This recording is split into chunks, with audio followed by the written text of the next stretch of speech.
Hey panelheads, gather around the fire of chaos, for today we plunge into the tale of darkness, blood, and the unbelievable will. Welcome back to the channel, where we rip open the pages of the Marvel's freshest nightmare, Venom, Black, White, and Blood, Issue 1, unleashed on us on August 20th, 2025. This isn't just a comic, it's a primordial scream, a trio of the symbiotic soaked sagas painted in a stark black, white, and the crimson of spilt blood.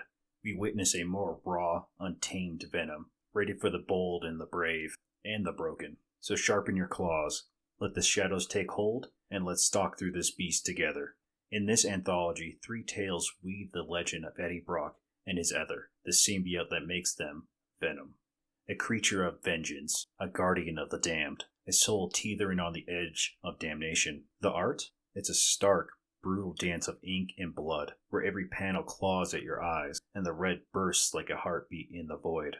This is Venom's world, stripped to its essence, and we're diving headfirst. Our first encounter, we're thrust into the jungle's heart, with Force Majeure, forged by the mighty David Michelinie, Joan Sharf, and Clayton Cowles. Picture this, a humid, suffocating night, where the air itself chokes with dread. Eddie Brock, bonded with his dark-hearted symbiote, is no man. He's a predator, hunted by a cabal of mercenaries, their science twisted to cage the uncageable. They want the symbiote's power, but Venom, he is no one's prey. Michelinie, the godfather of Venom himself, crafts a tale of claws and fury, while Sharf's art slashes through the pages, black ink like shadows, red blood like war paint. Every panel's a hunt, every moment is a fight for survival. Can Venom carve his way through this trap? Or will the jungle claim its king?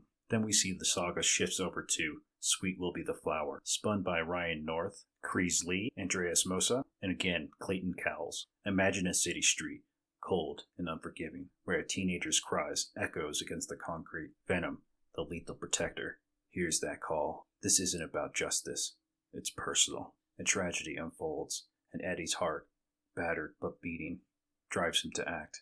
North weaves a tale of rage and redemption, where the symbiote's hunger meets Eddie's humility. Lee's art is a masterpiece of anguish, black and white carving out despair, with red accents that screams of loss and fury. Will Venom save a soul, or lose his own in the process? This one hits you like a fist to the chest. Finally, we face the fathers and sons, crafted by J.M. Demetize, Dave Wachter, and Clayton Cowles, set in the shadow of Maximum Carnage's blood-soaked aftermath. Eddie Brock stands at a crossroads, his bond with the symbiote a chain and a crown. A dark secret rises, threatening to unravel everything he is. Demetize dives deep into Eddie's soul, peeling back the layers of guilt and defiance, while Wachter's penciling paints us a nightmare.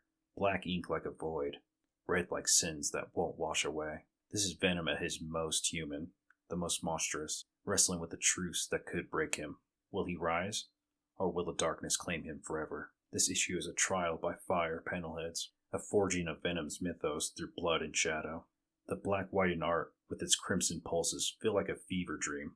Each story a shard of Eddie's fractured soul, from Greg Capullo's bone-chilling cover, and variants by Mark Bagley and Stanford Green. This comic is a collector's dream, and a reader's obsession, already getting heavy praise as a must-read and having deep emotional depth.